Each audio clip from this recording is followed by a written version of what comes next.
नमस्कार, शरद पंसारी शौर्य दैनिक समाचार से। आज हम बात कर रहे हैं दुर्ग नगर पालिक निगम में लोकतंत्र की जिस तरह से धज्जियां उड़ रही है उस विषय पर। लोकतंत्र में पक्ष की भूमिका के साथ साथ विपक्ष की भूमिका का भी काफ़ी अहम योगदान होता है। दुर्ग नगर पालिक निगम में पक्ष की शहरी सरकार के मंत्रियों के लिए सत्ता का गठन होने के तुरंत बाद बड़े स्तर पर, व्यापक स्तर पर और युद्ध स्तर पर उनके केबिन तैयार हुए, साज सज्जा हुई, लाखों रुपया खर्च हुए।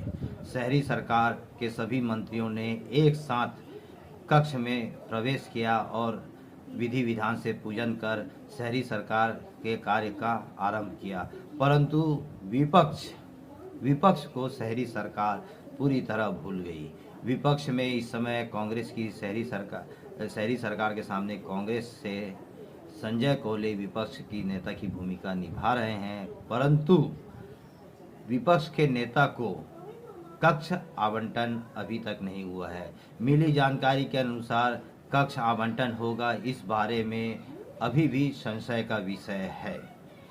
बाकलीवाल सरकार ने बड़ा दिल लगते हुए एमआईसी भवन में 2 अतिरिक्त कक्ष का निर्माण करवाया था, विपक्ष के नेता के लिए और अन्य पार्षदों के लिए जो निगम में विभागीय कार्यों से आते हैं। परंतु पूर्व के समय में विपक्ष के नेता के रूप में अजय वर्मा विपक्ष के नेता थे, उन्होंने साफ मना कर दिया था कि मैं केबिन नहीं लूँगा। 2 बातें सामने हैं। विपक्ष के नेता अजय वर्मा ने मना किया था कि मैं केबिन नहीं लूँगा, उन्हें ऑफर किया गया था, उन्हें आवंटित किया गया था एक कक्ष का, परंतु उन्होंने कसम खाई थी कि मैं शहरी सरकार में पक्ष को जब तक विपक्ष में नहीं पहुंचाऊंगा, एमआईसी भवन में कक्ष नहीं लूँगा। ये अजय वर्मा विपक्ष के नेता के रूप में उनके स्वयं का निर्णय था, परंतु बाकलीवाल सरकार ने उन्हें कक्ष आवंटित किया था। परंतु वर्तमान में शहरी सरकार भारतीय जनता पार्टी की सरकार है, अलका वाघमार की सरकार है। वहाँ पर 1.5 महीना हो गए पदभार ग्रहण किए हुए। वर्तमान समय तक विपक्ष के नेता संजय कोहली को किसी भी तरह से कक्ष का आवंटन नहीं हुआ है। अगर हम प्रदेश की बात करें तो प्रदेश में साय सरकार है। साय सरकार ने विपक्ष की भूमिका निभा रहे कांग्रेस में विपक्ष के नेता डॉक्टर चरणदास महंत को ससम्मान कक्ष आवंटित किया।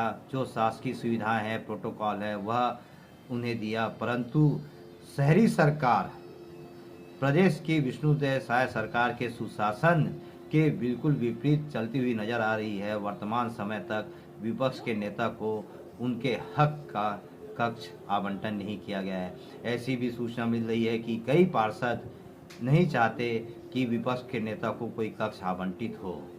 सच्चाई क्या है, यह एक पर्दे के पीछे का विषय है, परंतु वर्तमान में सच्चाई यह है कि वर्तमान समय तक विपक्ष के नेता संजय कोहली को कक्ष आवंटन नहीं हुआ है, जो कि लोकतंत्र की खूबसूरती पे कहीं ना कहीं एक दाग है। लोकतंत्र की खूबसूरती इसी में है कि जितना सम्मान पक्ष को मिले उतना सम्मान विपक्ष को मिले।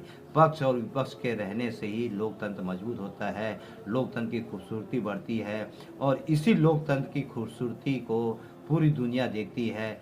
सभी जानते हैं कि भारत का लोकतंत्र दुनिया के सबसे बड़े लोकतंत्र के रूप में माना जाता है।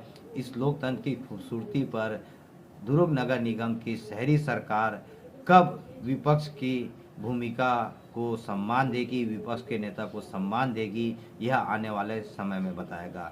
तब तक आप हमसे जुड़े रहिए। आने वाले हर समाचार से हम आपको अपडेट कराते रहेंगे। नमस्कार।